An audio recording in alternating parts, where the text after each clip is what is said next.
Hello. Ito na ano natin yung problema nito. Ang problema at ang main problem nito ay ang EVR.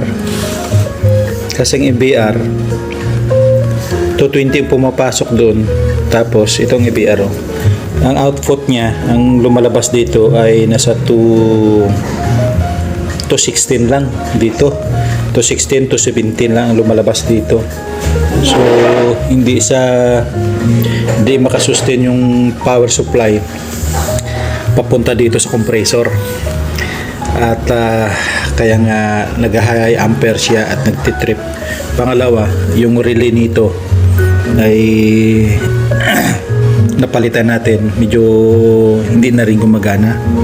Tapos check ko yung pressure, medyo kinulang na rin.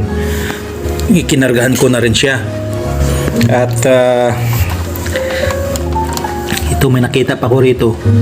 At kailangan nito para hindi na tayo bumalik at hindi na magkuha nito para duro-diretsong andar niya.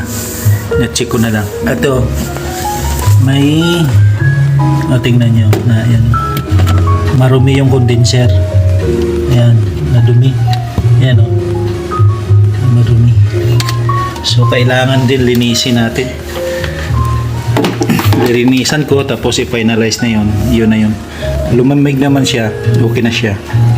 Lamig na, okay na rin. Okay ang karga, okay na yung amperahe. Ang relay, palitan na.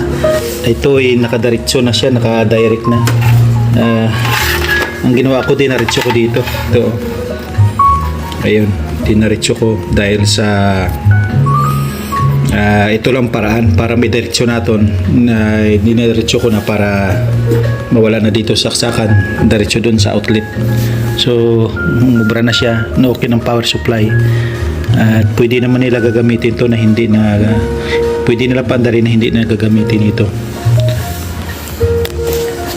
Sige po, pagpatuloy ko muna yung pag-service doon. Ayan.